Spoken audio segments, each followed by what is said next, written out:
In many unsolved sexual assault cases, the most telling evidence is what's missing. The absence of clues can speak louder than any physical trace left behind, leaving investigators with a haunting silence that demands to be understood. Sometimes, the scene is too clean.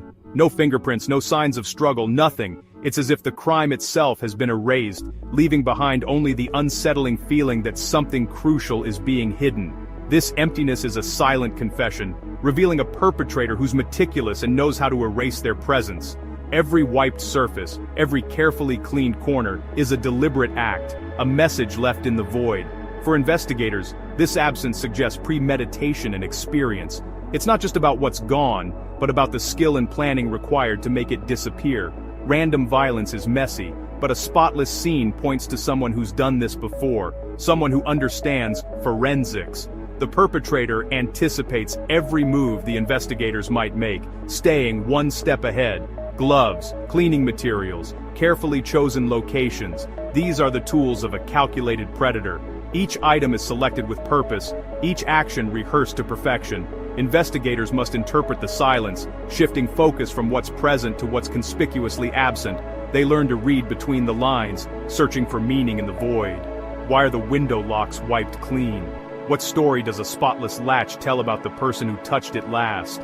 Why is there no dust disturbed? Even the smallest detail, or lack thereof, can become a vital clue in the search for truth. Each missing detail is a clue. The gaps in the evidence are as important as the evidence itself, guiding the investigation in unexpected directions. Building a profile from negative space is a psychological puzzle, setting the tone for a challenging investigation. It requires patience, intuition, and a willingness to question everything. The lack of evidence warns, this is no amateur. The perpetrator's confidence is chilling, their methods refined by experience. Traditional methods may not be enough. Investigators must think differently, listening to the story told by silence. They must adapt, innovate, and trust their instincts when the usual paths lead nowhere.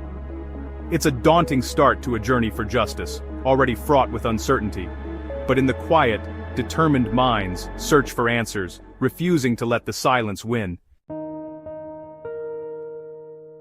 Imagine entering a room that should scream of violence, but instead, it's eerily orderly. The bed is made, the floor is spotless, and everything is in its place. In 2011, investigators faced this exact scene after a young woman reported a brutal assault in her own apartment. They expected chaos, but found none. The victim's account was vivid, filled with details of her harrowing experience, but the physical space refused to corroborate her trauma. Calculated offenders know that a lack of evidence can cast doubt on a victim's story. They meticulously erase their presence. This attacker weaponized the investigation itself, scrubbing the environment clean, leaving no trace behind. Forensics collected everything possible, but the chances of a breakthrough were slim. Every surface was wiped, every clue erased. No hair, no fibers, no fingerprints, just a chilling display of control. The room was a blank canvas. Unlike TV dramas, real cases often offer only a frustrating void. The absence of evidence can be more telling than its presence. Investigators must rely on memory and subtle inconsistencies, building a case from shadows and whispers. The person they're hunting has done everything to remain invisible, a ghost in the system, leaving no footprints. The room's silence was its loudest clue. It screamed of an absence that was deliberate. The search for truth had to begin in the absence of evidence. Investigators had to read between the lines of nothingness. Investigators in cases like this carry a heavy burden to advocate for a truth deliberately hidden. Detective Miller, lead on the 2011 case, felt the attacker's careful cleanup was a direct challenge. He started with the victim, listening for small, crucial details, scents, sounds, mannerisms. The victim's memory became the primary crime scene. Miller built a timeline, expanding the search from the apartment to the neighborhood and beyond. Every thread of information mattered, no matter how small. The emotional toll was immense. Each dead end felt personal. Every day without a lead was another day the perpetrator remained free. But the victim's quiet strength fueled Miller's determination. He wasn't just seeking a suspect.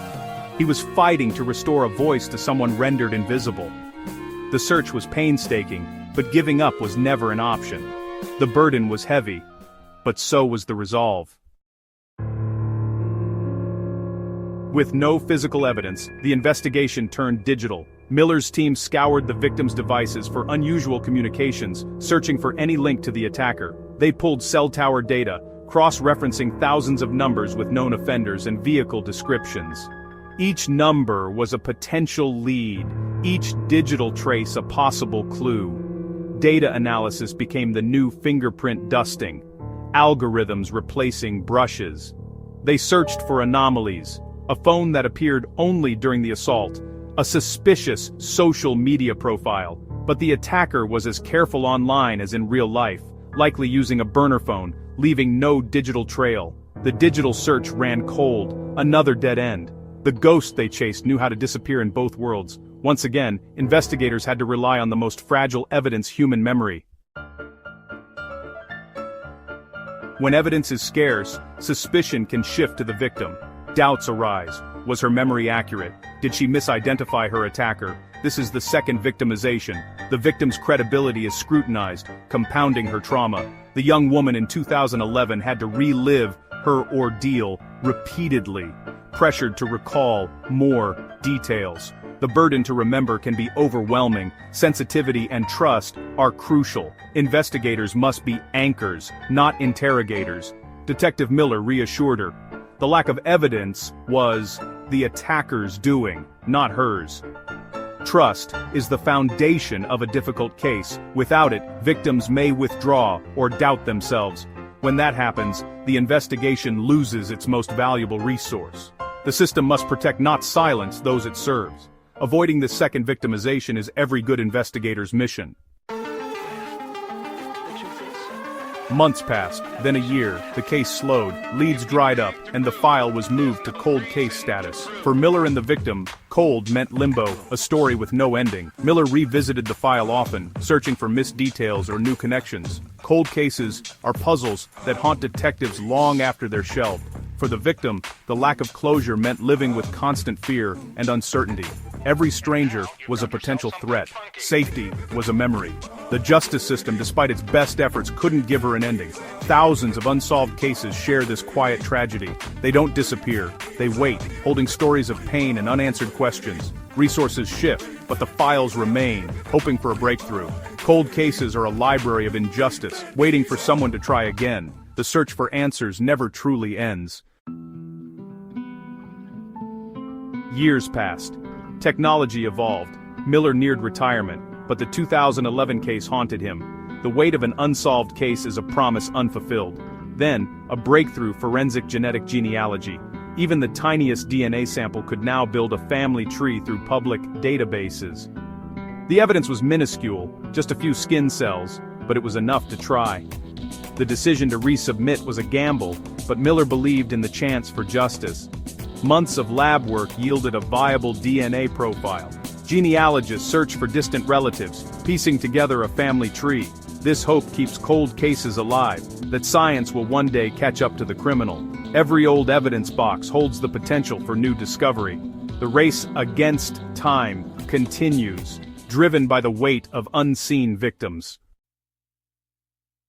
The email came on a Tuesday, an ordinary day, until the extraordinary news arrived. The lab had found a familial DNA match, a second cousin, a thread in a tangled web that had eluded investigators for years. Detectives and genealogists worked side by side, poring over old records and building a sprawling family tree. Each branch, each name, brought them closer, until the search narrowed to two brothers, one of whom might hold the answer to a decades-old mystery. One brother had a solid alibi, surrounded by witnesses and time-stamped receipts. The other, however, stood alone, no one to vouch for his whereabouts. He'd lived quietly, blending into the background of a sleepy suburb. After the assault, he'd moved away, started over, and kept his record clean. No arrests, no trouble, just a life lived in the shadows. The ghost investigators had chased for so long was finally taking shape, emerging from the darkness into the harsh light of truth. Investigators moved carefully, collecting his DNA from a discarded coffee cup at a local park. It was a small act, unnoticed by the man, but monumental for the case. The lab ran the tests, tension mounting with every passing hour. When the results came in, it was a perfect match to the evidence preserved for years, a breakthrough that changed everything. The man who tried to erase every trace of himself was undone by a few skin cells, and the curiosity of a distant cousin who'd submitted their DNA, never knowing the impact it would have. The arrest was quiet, almost anticlimactic. When confronted with the evidence, the suspect confessed, the weight of years, finally, catching up to him. For the victim, the news was a seismic shock, an ending, if not a happy one. Relief mingled with sorrow, as the past was finally brought into the light. Justice, long delayed, had finally arrived. The courtroom echoed with the sound of closure, a promise fulfilled after years of waiting. The promise made in a room full of nothing, spoken in whispers and tears, was finally kept, honoring the pain and perseverance that had carried the case this far. Years of silence, of unanswered questions and restless nights had led to this moment of reckoning. The invisible clue, hidden for so long, had finally spoken. Its message clear and undeniable. The story, once unfinished and haunted by uncertainty, now had closure. The past could finally rest, and a new chapter could begin.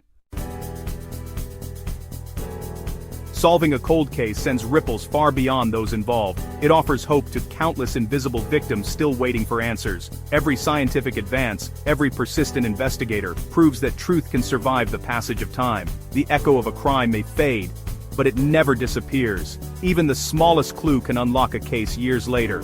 There is no perfect crime, only crimes waiting for the right moment to be solved. The persistence of law enforcement and forensic science is a testament to justice. Thousands of cases remain, each a story waiting to be told. Behind every statistic is a life forever changed. By remembering victims and supporting forensic advances, we help keep hope alive. The journey isn't over. The search for answers continues. The echo remains, and it's up to all of us to listen.